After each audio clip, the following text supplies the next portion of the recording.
জিয়া উদ্যানে যে শহীদ প্রেসিডেন্ট জিয়াউর রহমানের সমাধির পাশে বেগম জিয়ার যে কবর, সেই কবরের যে সমাধির যে গেট, সেই গেট ঠিক দুপুর 12টায় খুলে দেওয়া হয়েছে এবং তখন থেকেই কিন্তু অসংখ্য মানুষ ভিড় করছেন এই সমাধিতে। গতকাল এখানে শহীদ প্রেসিডেন্ট জিয়াউর রহমানের কবরের পাশে সমাহিত করা হয়েছে সাবেক প্রধানমন্ত্রী, তিনবারের প্রধানমন্ত্রী, বিএনপি চেয়ারপারসন বেগম খালেদা জিয়াকে।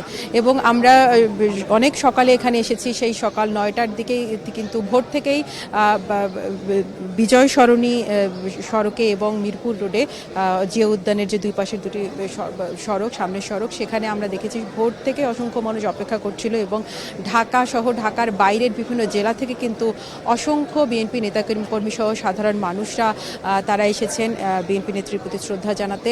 গতকাল বেগম জিয়ার জানাজার নামাজে লাখ লাখ মানুষ অংশগ্রহণ করেছিল ঢাকা শহরে।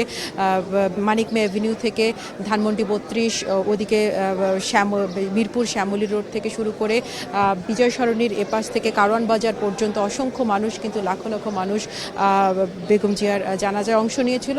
এর পাশাপাশি আমরা কিন্তু দেখেছি গতকাল মেট্রো রেল স্টেশনেও অনেকে জানাজার নামাজে শরিক হয়েছিলেন এবং এলিভেটেড এক্সপ্রেসওয়ে সহ অসংখ্য যানজটের মাঝেও কিন্তু দাঁড়িয়ে জানাজার নামাজে শরিক হয়েছিলেন। সেই মানুষগুলো কিন্তু ঢাকার বাইরে থেকে বিভিন্ন প্রান্তিক যে বিএনপি নেতাকর্মী সহ অসংখ্য সাধারণ মানুষ ঢাকায় এসেছেন। তারা গতকাল জানাজা নামাজে অংশ নেওয়ার পর বেগম জিয়ার কবর জিয়ারত করতে পারেনি। আজকে সকাল থেকেই কিন্তু তারা এসেছেন এই কবর জিয়ারত করার জন্য।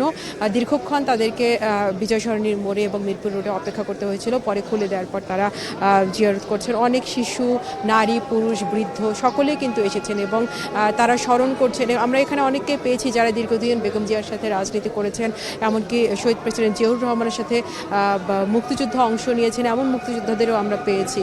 এখানে সাধারণ যে মানুষ তারা বলছেন যে বেগম জিয়া যে দীর্ঘ রাজনৈতিক জীবনে তার যে আপোষহীনতা, এর পাশাপাশি তারা বলছেন যে দেশপ্রেম এবং দীর্ঘদিন ধরে তিনি যে নির্যাতন সহ্য করেছেন এবং দীর্ঘদিন জেলখানায় বন্দী ছিলেন, হাসপাতালে ছিলেন, সেই নির্যাতনের পরেও তিনি দেশের প্রতি আপোষহীন থেকেছেন, এমনটা বলছেন সাধারণ মানুষ। সেই বেগম জিয়ার দর্শন এবং তার স্বামী শহীদ প্রেসিডেন্ট জিয়াউর রহমানের যে আদর্শ, সে আদর্শকে বিএনপি ধারণ করবে, এমনটাই কিন্তু এখানে আসা মানুষরা বলছেন। এবং তারা অনেকে বলছেন তারা কোনো রাজনৈতিক দলের সাথে যুক্ত না, শুধুমাত্র বেগম জিয়ার প্রতি ভালোবাসা থেকেই তারা আসলে এখানে এসেছেন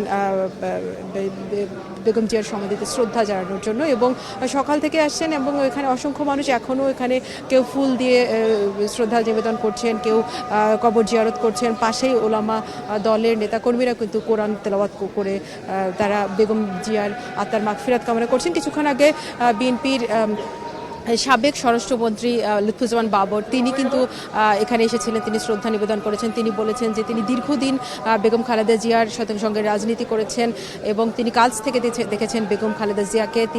তিনি মনে করেন যে তিনি বেগম খালেদা জিয়ার ছেলে বিএনপির ভারপ্রাপ্ত চেয়ারপারসন তারেক রহমানের মধ্যে তার মায়ের গুণাবলীগুলো আছে। তিনি মনে করছেন যে তিনি তার নেতৃত্বে বিএনপি তার মায়ের আদর্শে পরিচালিত হবে, এমনটা তিনি জানিয়েছেন।